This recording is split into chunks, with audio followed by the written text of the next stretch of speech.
Hi there.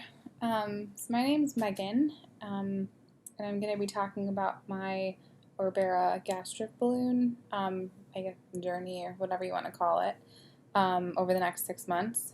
And I'm not totally sure how I should be starting this kind of a vlog series or whatnot, but I guess I'll just start with where I'm at and the reasoning behind it and just how I'm feeling, and then hopefully every week or so I'll be able to keep updating and track the progress. So my name's Megan. I just turned 27, and um, I have PCOS. You should Google it, especially if you're a woman and you have a lot of hormonal issues, or I guess just a lot of more people are affected by it than we realize. And I've had it since I was 11, but I didn't really know what the side effects were or how it could kind of mess with your life up until a couple years ago. So I I have dealt with chronic nausea and stomach pain for years, and I've tried every diet or fad out there to see if it would help, and it hasn't. And then one of my doctors recommended the balloon because I've been gaining weight and it's frustrating and unhealthy, and nothing seems to be really helping or working. So I figured, why not? Let's try this out. I mean, calorie restriction in general, it's gotta do something. It's gotta do some sort of kickstart. So so that's kind of where I'm at with that. It's day 3. So today is Thursday, and I had the balloon placed on Tuesday, so I'm on my 3rd day. And it's kind of rough. I did a little bit of background research on my own, looking at people's YouTubes and things like that. There's not a ton out there, which is a reason why I'm doing this, because I feel like the more resources, the more success other people might have. So I'm also talking very calmly because my stomach hurts. So I threw up today, which was the first time in 3 days. So that's pretty good. My doctor said that's really good. And the rep that for the Orbera rep that I'm communicating with said it was fine and on track as well. But I would say that, it's uncomfortable, of course. I feel like I have acid reflux. I feel nauseous, but I'm also getting these spasms in my stomach every couple minutes that last maybe 5-10 seconds.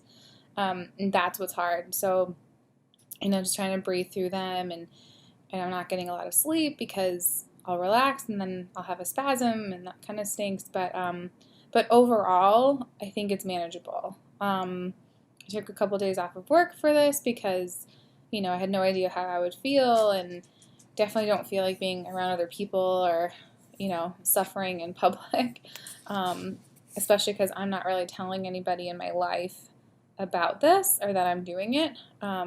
My parents know, and my fiance knows, and one of my brothers, and that's about it. So, want to keep everything on the DL. I just don't know I just don't really know how I feel about it yet.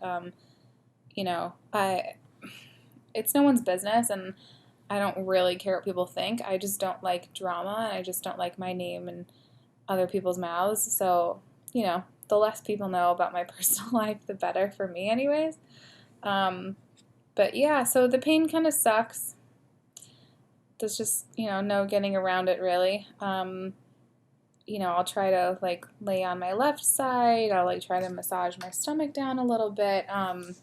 Do whatever you can, but really I just kind of have to breathe, frown and bear it, I guess, because I don't know. It is what it is. But I have lost a couple pounds already, so that's exciting.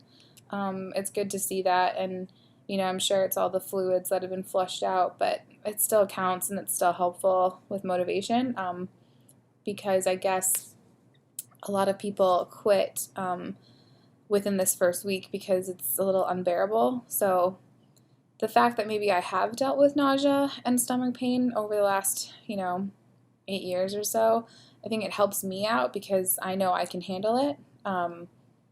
But I guess we'll see. We'll see how it goes, because if it's like this for the rest of the 6 months, it's going to be pretty miserable. So hopefully my stomach will get used to this, and, it'll be a good, smooth transition.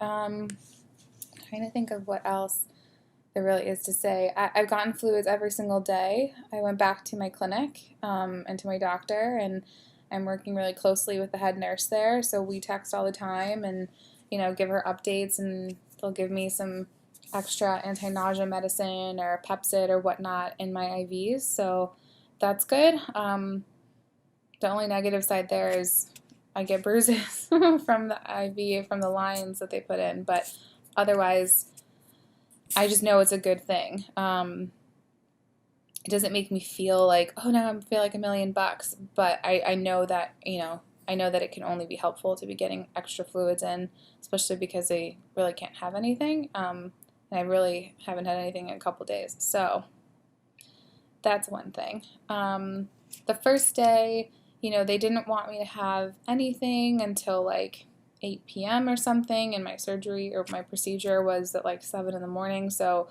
I came out and I was super, super dry mouth. Like, it was awful. So I just kind of nibbled on ice chips for the whole day, and then I ended up having a glass of water over the course of about an hour in the evening. But yeah, I don't think it did any harm to be having the ice chips. I think it only helped because I would have been miserable with super, super dry mouth forever. So, yeah, I guess I'm going to try to post, and if anybody is listening or following or has questions, just let me know, and we'll go from there. Stay tuned, and hopefully, every week there's more and more progress, and, we can see if I can get a little thinner in the face at least. It'll be good. So, yeah, stay tuned, and everyone else who's out there trying to do their best and lose weight or get healthier, I send you all of my good juju. I send you all of my prayers and all of my well wishes, because I know this is a really hard journey, and no matter what way you're doing it, it's it's an uphill climb. So I hear ya, and I'm here for ya. All right, talk soon.